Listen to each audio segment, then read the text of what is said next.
Hello दोस्तों, स्वागत है आप सभी का मेरे YouTube चैनल दर्शन। दोस्तों आज जो हम बात करने जा रहे हैं वो आपको पता है, हमारी सीरीज चल रही है यूजीसी 2024 की। आज जो हम बात करेंगे कोठारी आयोग की बात करें। कोठारी आयोग ऐसा आयोग है जो सबसे ज्यादा हाईलाइट में रहता है और पिछले पेपर में भी देखा जाए तो बहुत क्वेश्चन पूछेंगे उससे, कम से कम 2 से 3 क्वेश्चन पूछेंगे, एक दो तो ये पूछा गया लाइन में लगाने के लिए। तो यहाँ पर हम बात करते हैं कोठारी आयोग। चैनल पर नहीं तो चैनल को सब्सक्राइब कर लेना, बेल आइकन ऑल प्रेस कर लेना। कोठारी आयोग देखो, अगर हम इसके जनक की बात करते हैं यानी इसके अध्यक्ष की बात करते हैं, उससे पहले मैं आपको ये वाली बात बता दूं, कोठारी आयोग आया कब था। तो आप बताना, ये जो आया था ये आया था 1964 और 66 में। साइड में आपको दिखाई भी दे रहा है कोठारी आयोग कौन से। अब इसके जो अध्यक्ष पूछे तो आपको बताना है DS कोठारी। क्या बताना है? DS कोठारी। और इनका अगर पूरा नाम पूछे तो आप आराम से बता सकते हो, दौलत सिंह कोठारी।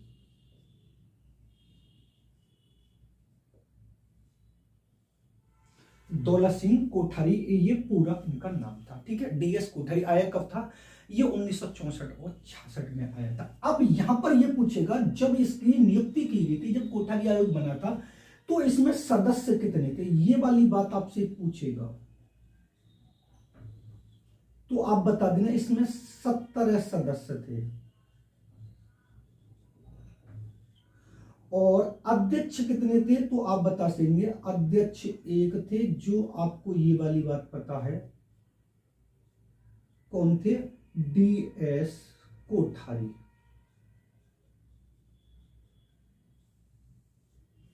यानी जब कोठारी आयोग बना था तो जब आयोग बनने के समय पे इसमें जो सदस्यों की संख्या रखी गई थी वो कितने इसमें सदस्य, तो आप बताना 17 और एक अध्यक्ष थे DS कोठारी, टोटल मिला के 18 थे। अब यहां पर जो रिपोर्ट सौंपी गई थी, यहां पर जो रिपोर्ट आई थी वो आपसे पूछ भी सकता है कि रिपोर्ट कितने दिनों बाद सौंपी गई। तो आप बताना इसकी जो रिपोर्ट है वो 21 मंथ 10 दिन में इसकी रिपोर्ट सौंपी गई थी। किसको? भारत सरकार को सौंपी गई थी। अब आपसे यह भी पूछ सकता है कि कोठारी आयोग जो है ये कौन सा आयोग है, तो आप इसको बताएंगे स्वतंत्रता के बाद का। समझना,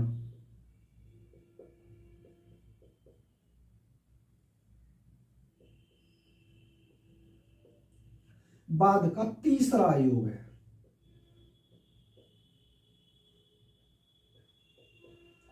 ये आपको थोड़ा समझना है कि स्वतंत्रता के बाद का कोठारी आयोग कौन सा आयोग है। तो आप बताना कि ये तीसरा आयोग है। कौन सा आयोग है? तीसरा आयोग है। यानी सबसे पहले जब हमारा भारत देश आजाद हुआ था तो हुआ था 1947 में। जब 1947 में हमारा देश आजाद हो गया तो सबसे पहला जो हमारा स्वतंत्रता के बाद का आयोग बना था 1948 में राधाकृष्ण आयोग बना था। फिर उसके बाद 1952 और 53 में मुदालिर आयोग बना था। फिर उसके बाद जस्ट तीसरा नंबर का कौन सा बना था? कोठारी आयोग बना था, जिसके अंदर DS कोठारी माने जाते हैं। अब यहां पर समझने वाली बात, अब समझना इस वाली बात को। अब कोठारी आयोग को अगर आपसे ये पूछे कि इसका अन्य नाम क्या है, समझना, अगर वो आपसे ये पूछेगा इसका अन्य नाम क्या है, क्योंकि ये वाला नाम कई बार पूछा भी गया और पिछले पेपर में इसी नाम से पूछा गया है। तो इसका जो अन्य नाम है वो राष्ट्रीय शिक्षा आयोग है। ये आपको याद होना चाहिए कि कोठारी आयोग को किस और आयोग के नाम से जाना जाता है। तो आप बताना राष्ट्रीय शिक्षा आयोग के नाम से जाना जाता है, जिसके जनक DS कोठारी यानी दौलत सिंह कोठारी है। अब उसके बाद जब हम दूसरे नंबर पर चलते, जो सबसे ज्यादा इंपोर्टेंट है, अब इन्होंने यहां पर एक परिभाषा दी थी। इन्होंने एक परिभाषा दी थी, मान लीजिए ये जो आपको याद भी करनी है।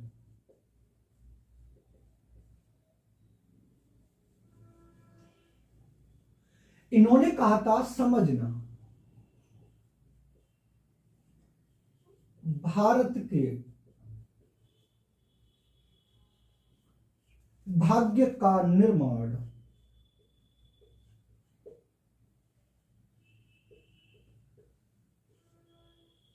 उसकी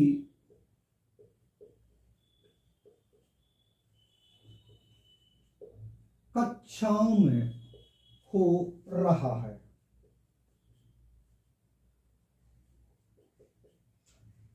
और ये परिभाषा इतनी इंपॉर्टेंट है कि हद से ज्यादा। और इसके जो जनक माने जाते हैं वो मैं आपको बता ही चुका हूं कि इसके जो जनक है वो कौन है, कोठारी आयोग है। जनक कौन है, कोठारी आयोग। कोठारी आयोग ने ये कहा था कि हमें सबसे ज्यादा जो बल देना वो शिक्षा पर देना, क्योंकि हमारे भारत का जो निर्माण हो रहा है उसके भाग्य का निर्माण जो हो रहा है वो कहां पर हो रहा है, कक्षाओं का। हम जितनी अच्छी शिक्षा प्रोवाइड बच्चों को कराएंगे उतना ही हमारा ज्यादा से ज्यादा भारत विकसित होगा, ज्यादा से ज्यादा भारत ग्रोथ करेगा। अब आपसे ये पूछे कि स्वतंत्र भारत का तीसरा आयोग कौन सा है, कोठारी आयोग। कोठारी आयोग कब आया था, 1964 और 66 में, जिसके अध्यक्ष जो माने जाते हैं डीएस कोठारी। उनके साथ में ही 17 सदस्य नियुक्त किए गए थे। जब आप इस पर रूपरेखा बनाएंगे, इसका दूसरा राष्ट्रीय शिक्षा आयोग है और इसकी जो रिपोर्ट सौंपी गई 21 मंथ 10 दिन में सौंपी गई। आप समझना, आप पूरा का पूरा इसको समझना। अब आपसे यह भी पूछ सकता है कि कोठारी आयोग को लाने का मेन रीजन क्या था। तो आपको देखो समझने, इसने सबसे ज्यादा जो कार्य किए हैं या जो अपना वो दिया है, बल दिया, उन्होंने किस किस पर किया है। तो देखो इन्होंने पहला ये बोला था कि समान कार्य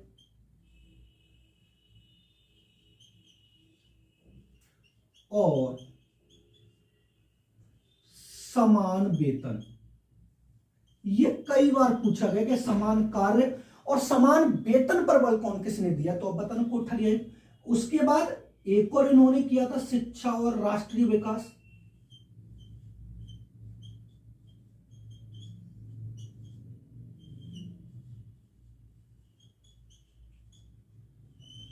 शिक्षा और राष्ट्रीय विकास।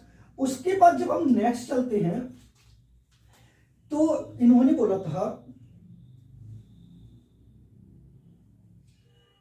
शिक्षा में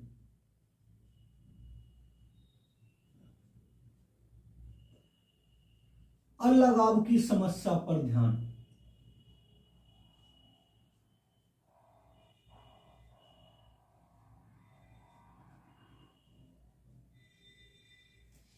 एक और इन्होंने बोला था समग्र या संपूर्ण शिक्षा पर बल। अब इनको थोड़ा समझिए, फिर बाद में और पढ़ाता हूं।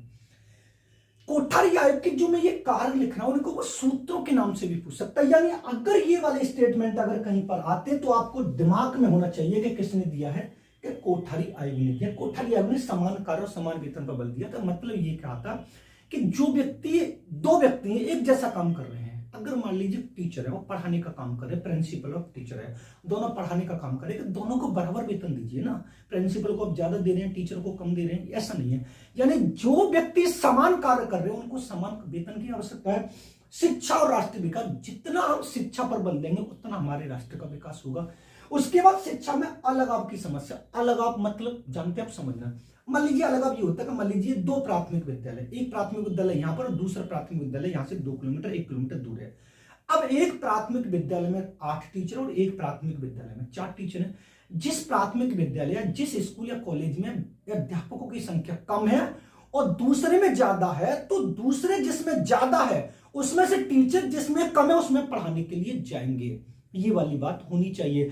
अगर किसी स्कूल में टीचरों की संख्या कम है और दूसरे स्कूल में टीचरों की संख्या ज्यादा है, तो जिस स्कूल में टीचरों की संख्या ज्यादा है वहां से टीचर टाइम निकालकर जिस स्कूल में टीचर कम है उसमें पढ़ाने के लिए आएंगे। वो उन्होंने दूर किया था जब कोठारी आयोग बना था। उससे पहले यह था कि जिस कॉलेज का टीचर उसी कॉलेज में पढ़ाएगा, दूसरे कॉलेज में जरूरत पड़ने पर नहीं जाएगा। तो कोठारी आयोग, डीएस कोठारी ने देखा यार ये तो गड़बड़ है, मतलब आप ये कहते ना भैया अपना अपना देखो, तो ये थोड़ा गड़बड़ है। तो उन्होंने बोला था कि एक दूसरे से लगाव रखना है, ना कि दूरी बना के रखनी है। जरूरत पड़ने पर इसका अध्यापक इस स्कूल में जाएगा और इसका अध्यापक इस स्कूल में जाएगा। तो आपसे ये पूछिए अलगाव की समस्या पर ध्यान किसने दिया है, तो आप बताना कोठारी आयोग ने दिया। क्लियर बता।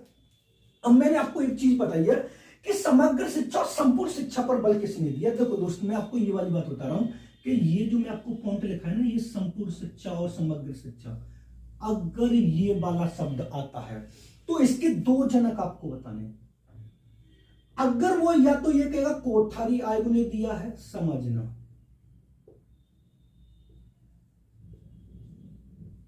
या फिर आपसे ये बोलेगा ये अरविंद घोष ने दिया है।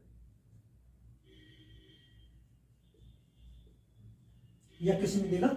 अरविंद घोष। यानी समग्र शिक्षा, संपूर्ण शिक्षा, पूर्ण रूप से शिक्षा, ये 3 शब्द आए और इन तीनों शब्दों को जो डिफाइन किया है, अगर कोठारी आयोग ऑप्शन में आ रहा है तो कोठारी आयोग लगाएंगे, अगर कोठारी आयोग ऑप्शन में नहीं आ रहा है तो आप अरविंद घोष लगाएंगे, क्योंकि दोनों ने सबसे ज्यादा संपूर्ण शिक्षा पर बल दिया और बालक को ज्यादा से ज्यादा शिक्षा व्यस्त करने पर बल दिया। क्लियर? उसके बाद दोस्त हम चलते हैं, इन्होंने व्यावसायिक शिक्षा पर बल दिया,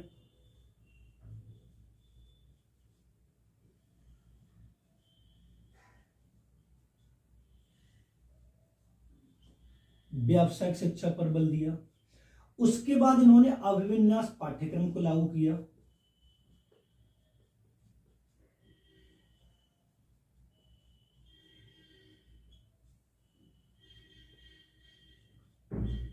अभिविन्यास पाठ्यक्रम भी एक तरह से हमारा बिजनेस वाला पाठ्यक्रम होता है। और उसके बाद इन्होंने वैज्ञानिक ज्ञान पर भी बल दिया या तकनीकी ज्ञान।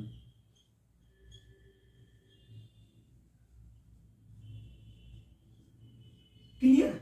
यानी अगर आपसे ये पूछे कि अभिविन्यास पाठ्यक्रम पर बल या व्यावसायिक शिक्षा पर बल या संपूर्ण शिक्षा पर बल देने वाले कौन सी आएगा, तो अब बताना कोठारी आएगा। क्लियर बात? अब और आगे चलते हैं।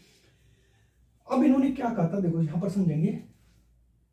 स्वतंत्र भारत में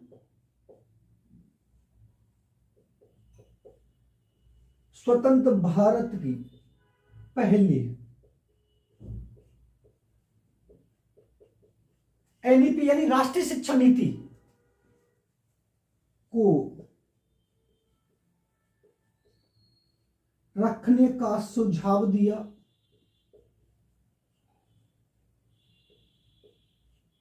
ये सबसे ज्यादा पूछा गया। क्लियर बात है? अगर आपसे पूछे स्वतंत्र भारत की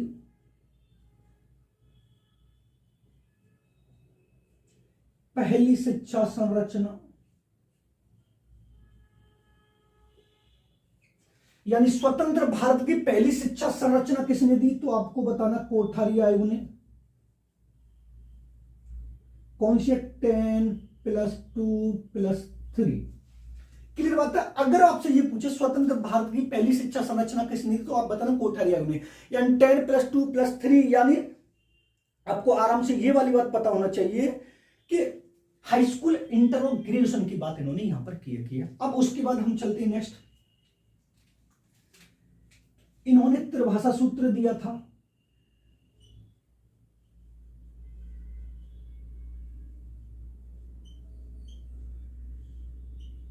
यानी पहला था हमारा मातृभाषा,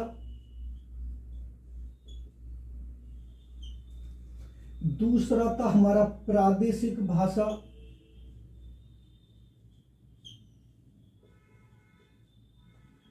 और तीसरा था हमारा अंतरराष्ट्रीय भाषा।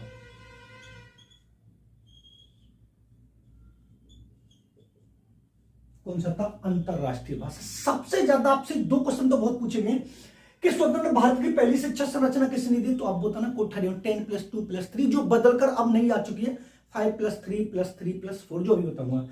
त्रिभाषा सूत्र किसने दिया? कोठारी आयोग ने दिया था। पहले हम मातृभाषा में पढ़ाएंगे, फिर यह क्षेत्रीय भाषा भी हो सकती है। अगर वो मातृभाषा की जगह दूसरा भी दे सकता है तो इसका नाम क्षेत्रीय भाषा भी हो सकता है, आप समझना। फिर उसके बाद उन्होंने प्रादेशिक भाषा दी और उसके बाद इन्होंने वो वाला दी थी अंतरराष्ट्रीय भाषा। उसके बाद दोस्त हम चलेंगे, इन्होंने प्रशिक्षण संस्थान की स्थापना की,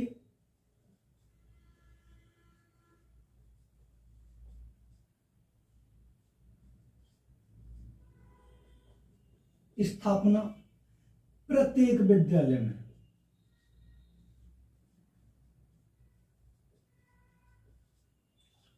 और एक और जिन्होंने किया था, ग्रीष्मकालीन कोर्स की भी स्थापना की।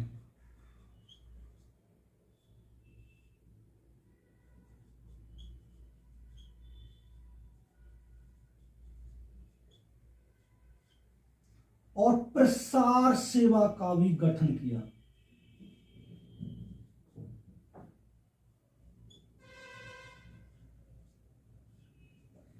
अगर आपसे ये वाली बात पूछे कि प्रत्येक विद्यालय में प्रशिक्षण संस्थान का मतलब ये होता है कि ट्रेनिंग सेंटर भी बनाए जाए।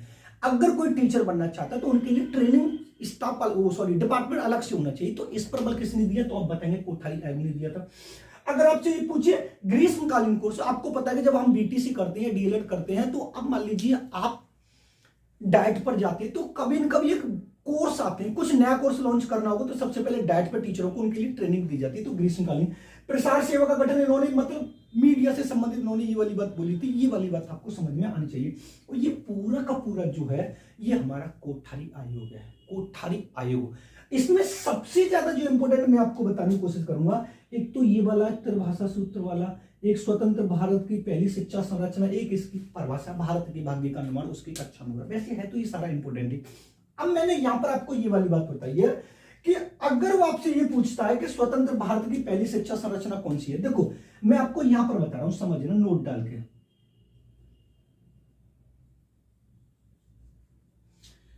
अब मैं आपको ये बताऊंगा शिक्षा संरचना।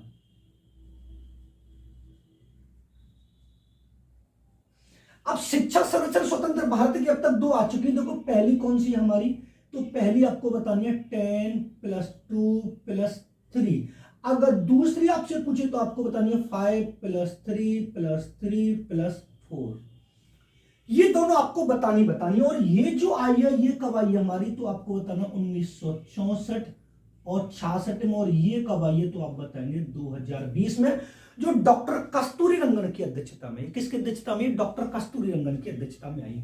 अब मैंने यहां पर एक चीज और आपके लिए लिखी है कि स्वतंत्र भारत की पहली एनईपी, पहली एनईपी का मतलब राष्ट्रीय शिक्षा, national education policy, national education policy स्वतंत्र भारत की पहली शिक्षा नीति जो है। तो अब यहां पर थोड़ा बहुत मैं आपको यह समझाने की कोशिश करूंगा कि अब यहां पर नोट डाल के आपको एक चीज और समझनी है।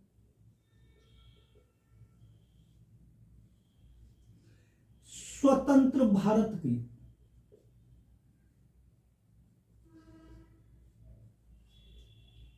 एनईपी, यानी स्वतंत्र भारत की अब तक कितनी राष्ट्रीय शिक्षा नीति आ चुकी है। वैसे तो ऑल ओवर 4 आई है, लेकिन सरकार ने एक को हटा दिया गया और 3 आई है। अब सबसे पहली शिक्षा जो एनईपी को रखने का सुझाव जो दिया था वो कोठारी आयोग ने दिया था, वो 1968 में आई थी। तो समझना जो हमारी पहली जो एनईपी आई थी वो आई थी 1968 में। जब हमारी दूसरी एनईपी आई थी वो आई थी 1986 में। जब हमारी तीसरी एनईपी आई थी तो वो आई थी 2020 में। ये तीनों एनईपी आपको अच्छे तरीके से पढ़ लेनी है। और यहां पर मैं आपको ये वाली बात बताऊंगा कि एनईपी 1968 की जो जनक थे वो थे इंदिरा गांधी। कौन थी, इंदिरा गांधी। 1986 के जो थे वो थे राजीव गांधी। समझना पूछ सकता आपसे, राजीव गांधी। और 2020 के थे डॉक्टर कस्तूरी रंगन। अब मैं आपको इनको पढ़ा क्यों रहा हूं, समझना इसको। मान लीजिए मैंने आपको ये वाली बात बताई थी कि स्वतंत्र भारत की पहली राष्ट्रीय शिक्षा नीति को रखने का सुझाव किसने दिया, तो आपके दिमाग में पहला पॉइंट अटैक होना चाहिए, कोठारी आयोग ने दिया। अब स्वतंत्र भारत की पहली शिक्षा नीति रखी कब गई थी, तो आपको बताना है 1968 यानी 1968 में। लेकिन उसके जो अध्यक्ष कौन थे, तो आपको बताना इंदिरा गांधी। फिर दूसरी जो एनईपी रखी गई तो वो 1986 में रखी गई, जो सबसे बेस्ट है, जिसको हम आगे वाली वीडियो में पढ़ेंगे। उसके जनक कौन है, आपको बताना है डॉक्टर राजीव गांधी। अब तीसरी जो एनईपी 2020 जो आई है, जिसने डॉक्टर कस्तूरी रंगन की अध्यक्षता में लेके आई है, वो कौन आई थी 2020 में। अब मैंने आपको यहां पर बताई स्वतंत्र भारत की पहली शिक्षा संरचना कौन सी है, 10+2+3 यानी हाई स्कूल इंटर ग्रेजुएशन। यानी शिक्षा संरचना अब तक कितनी आ चुकी है, 2 10+2+3, जिसके जनक कौन है 1964 और 66। और दूसरी जो आई है 5+3+3+4 है, जो डॉक्टर कस्तूरी रंगन की अध्यक्षता में आई है, जिसमें हम पहला आएगा हमारा फाउंडेशन, प्रीपरेटरी और मिडिल और सेकेंडरी, जो हम आगे बिल्कुल पूरा पढ़ेंगे। पूरा कोठारी आयोग मैंने आपको बहुत अच्छे तरीके से समझा दिया है। कोठारी 1964 और 66 में, जिसका दूसरा नाम राष्ट्रीय शिक्षा आयोग है। स्वतंत्रता के बाद कौन सा आयोग, तीसरा आयोग है। अब स्वतंत्रता के बाद के सबसे पहला आयोग 1948, 1952 और 64। दौलत सिंह इसके जनक है। 17 सदस्य और एक अध्यक्ष डीएस कोठारी। इसकी जो रिपोर्ट रखी गई थी 19 मई 21 मंथ और 10 दिन में इसकी रिपोर्ट रखी गई। तो इसके कारण मैंने आपको बता दिया, समान कार्य और समान वेतन, शिक्षा और राष्ट्रीय विकास, अलगाव की समस्या, समग्र शिक्षा या संपूर्ण शिक्षा जिसके अरविंद घोष और राजीव कोठारी आयोग माने जाते हैं। व्यवसाय शिक्षा पर बल इन्होंने दिया था। अभिविन्यास पाठ्यक्रम, वैज्ञानिक तकनीक ज्ञान पर बल, प्रत्येक विद्यालय प्रशिक्षण संस्थान के वो ग्रीष्मकालीन कोर्स और प्रसार सेवा, ये सारा का सारा मैंने आपको पूरा का पूरा बता दिया है। अगर चैनल पर नए हो तो चैनल को सब्सक्राइब कर लेना, बेल आइकन ऑल को प्रेस कर लेना, जिससे आने वाले वीडियो का नोटिफिकेशन आपको मिलता है। मिलते हैं नेक्स्ट वीडियो में। धन्यवाद। आप इसका स्क्रीनशॉट प्लीज